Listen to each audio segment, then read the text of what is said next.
దేవుని పరిశుద్ధ నామమునకు మహిమ కలుగునుగాక. ప్రియులారా, ప్రభునామన మీ అందరికీ వందనాలు తెలియజేస్తూ ఉన్నాను.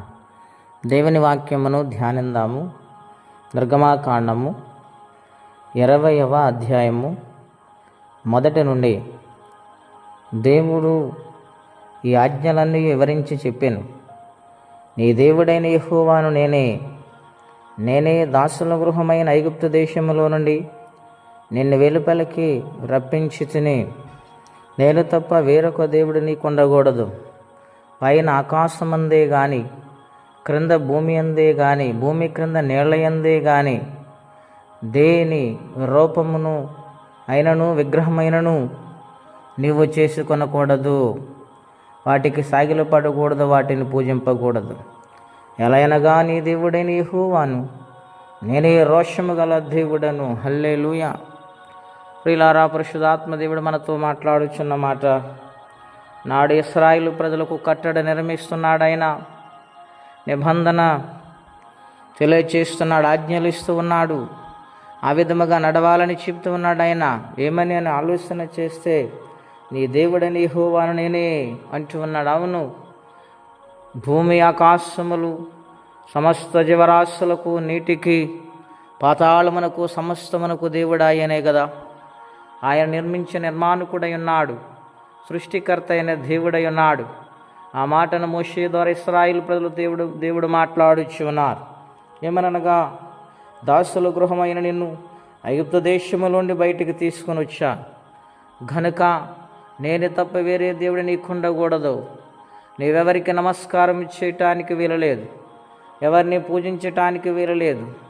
ఏ రూపమునైనా నువ్వు చెక్కి దానికి పూజ చేయకూడదు.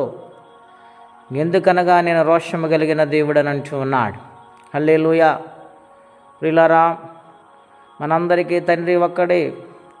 వేరొక తండ్రి ఉంటే వారి తండ్రిని మేము పిలవగలుగుతామా? ఆలోచన చేయాలి. సృష్టికర్త అనే దేవుడే మనకు ప్రభు తండ్రి అయి ఉన్నారు, యజమానుడై ఉన్నారు. గనుక ఆయననే మనం పూజించాలి, ఆయనని ఘనపరచాలి. ఈనాడు లోకము దాని పోకడ విపరీతముగా ఉన్నది. ఎక్కడ చూసిన దేవునికి వ్యతిరేకమైన కార్యాలు గమనించండి. ఆయన వస్తున్న సమయం దగ్గర పడుతుంది. ఆయన అంటూ ఉన్నాడు, నేను రోషము కలిగిన దేవుడను, నేను రోషముతో ఉన్న దేవుడని అంటూ ఉన్నాడు. అవును, ఆయన ప్రేమించే వారిని ప్రేమిస్తాడు. పిల్లారు, ఆయన ఎవరినైనా ప్రేమించే దేవుడు. కానీ ఆయనను పూజించకుండా వేరొకరిని పూజిస్తే ఆయనకెంతో కోపము, రోషం వస్తుందని ఇక్కడ తెలియచేస్తూ ఉన్నాడు. ఇశ్రాయేలు ప్రజలు దేవుని ఆరాధించకుండా వారి ఇష్టానుసారం వెళ్ళినప్పుడు ఎన్నో బాధలు వారు అనుభవించారు. తిరిగి దేవుని వైపు తిరిగినప్పుడు, క్షమించమని కోరినప్పుడు వారిని దేవుడు మరలా జ్ఞాపకం చేసుకునేవాడు. ప్రియులారా, అలాగే మన జీవితాల్లో కూడా దేవుని కంటే ఎక్కువ దేన్ని ప్రేమించవద్దని ఈ మాటల ద్వారా మనం తెలుసుకోవాలి. ఆయనను ప్రేమించి, ఆయన మహిమపరిచి, ఆయన పూర్ణాత్మతో, పూర్ణ మనసుతో ఆరాధించగలిగితే సమస్తమును మనకు స్వాధీనముగా ఆయన మారుస్తారు. ఆయన మహిమ పొందుతారు. ఆయన రాజ్యానికి వారసులుగా మనం మారుతాం. అట్టి కృప తీర్మానం పరిశుద్ధాత్మదేవుడు మనందరికీ దయచేయునుగాక. ఆమేన్. ప్రార్థన. పరిశుద్ధుడైన మా తండ్రి, ఘనమైన మీ నామం కొరకై వందనాలు. నాడు ఇశ్రాయేలు ప్రజలను ప్రభువా, నీవెన్నో కట్టడలు, ప్రవాజ్ఞలు ఇచ్చావు నాయన. నేనే దేవుడని నన్ను పూజించండి, నమస్కరించండి. దాసుల గృహమైన ఐగుప్తు దేశాన్ని మిమ్మల్ని తీసుకొచ్చిన దేవుడని నేనే. గనుక మీరు నా మార్గములో నమ్మకంగా నడవండి, వేరొక మార్గం ఉండటానికి వీలు లేదని ఎంతో ప్రేమతో హెచ్చరిస్తూ ఉన్నారు. రోషము కలిగిన దేవుడా, నాయన ఎదుట మేము పాపములు చేస్తుంటే మమ్మల్ని క్షమించండి ప్రభువా.